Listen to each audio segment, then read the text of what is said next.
Hello guys. तो कैसे हैं आप लोग? उम्मीद करता हूँ कि आप लोग बहुत अच्छे होंगे। তো প্রতিদিনের মতোই আজকেও কিন্তু আমি নিয়ে চলে এসেছি অনেকগুলো টেক নিউজ, যেগুলো তোমাদের অনেকটাই ভালো লাগবে। তো চ্যানেলে যদি তোমরা নতুন হয়ে থাকো অবশ্যই চ্যানেলটিকে সাবস্ক্রাইব করবে আর নোটিফিকেশন আইকনটি অন করে দেবে। তো আমি সম্রাট, তোমরা দেখছো এসবি টেক চ্যানেল। চালিয়ে ভিডিও को স্টার্ট করতে हैं।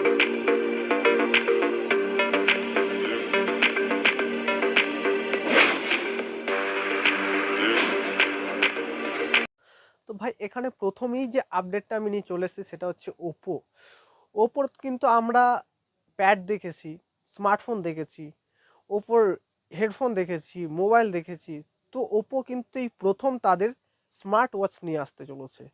তো এটা কিন্তু ওপোর যেহেতু স্মার্ট ওয়াচ, তাই এর যে ওএসটা এটাও কিন্তু একটা স্ন্যাপড্রাগন কোয়েলকমের কিন্তু একটা প্রথম স্মার্ট ওয়াচের জন্য স্পেশালি একটা ওএস কিন্তু তারা তৈরি করেছে, যেটা স্ন্যাপড্রাগন কোয়েলকম W5 Gen 1 একটা প্রসেসর, ঠিক আছে। তো এটি স্পেশালি স্মার্ট ওয়াচের জন্য বানানো হয়েছে।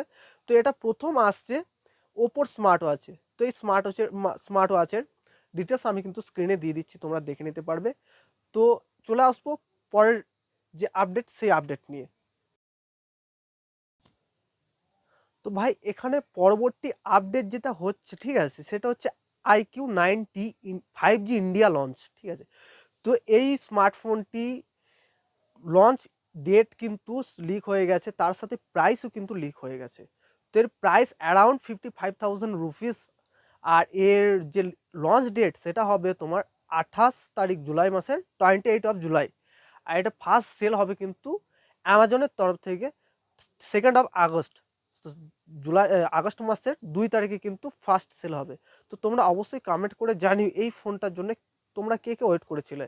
আর এই ফোনটার একটা স্পেশাল ফিচার কিন্তু আছে। এই ফোনটা V1 ভি প্লাস V1+ যে ইমেজিং চিপ একটা প্রসেসর কিন্তু এখানে থাকবে। তো এই প্রসেসরটি কিন্তু ইমেজটাকে খুব সুন্দর একটা পারফরমেন্স দিতে এই মোবাইলটিকে সাহায্য করবে। তো অবশ্যই তোমরা কমেন্ট করে জানিও এই মোবাইলটির জন্য কে কে অপেক্ষা করেছিলে।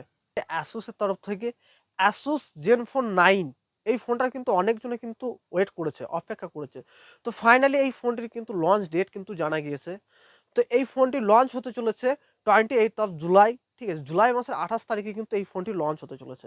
তো এই ফোনটিতে থাকছে স্ন্যাপড্রাগন 8+ Gen 1 প্রসেসর। তার সাথে কিন্তু এটি ইন ডিসপ্লে ফিঙ্গারপ্রিন্ট স্ক্যানার হতে চলেছে। তো এটি 5.9 ইঞ্চির একটা স্যামসুং অ্যামোলেড ডিসপ্লে হতে চলেছে, বড় ডিসপ্লে। তার সাথে এটি কিন্তু এই মোবাইলে থাকছে 50 megapixel ultra wide angle lens. তো এটা খুব সুন্দর একটা স্পেসিফিকেশন মোবাইল, ফ্ল্যাগশিপ মোবাইল হতে চলেছে। তো তোমরা কমেন্ট করে জানিও অবশ্যই সবাই এই মোবাইলটার জন্য কে কে অপেক্ষা করেছিলে। তো চলে যাবো নেক্সট আপডেট। আপডেট হচ্ছে গুগলের তরফ থেকে। তো গুগল এআর গ্লাসেস কিন্তু আগস্ট মাসে কিন্তু টেস্টের জন্য নিয়ে আসা হয়ে গেছে, ঠিক আছে। ইউএসএ এটি টেস্ট হবে।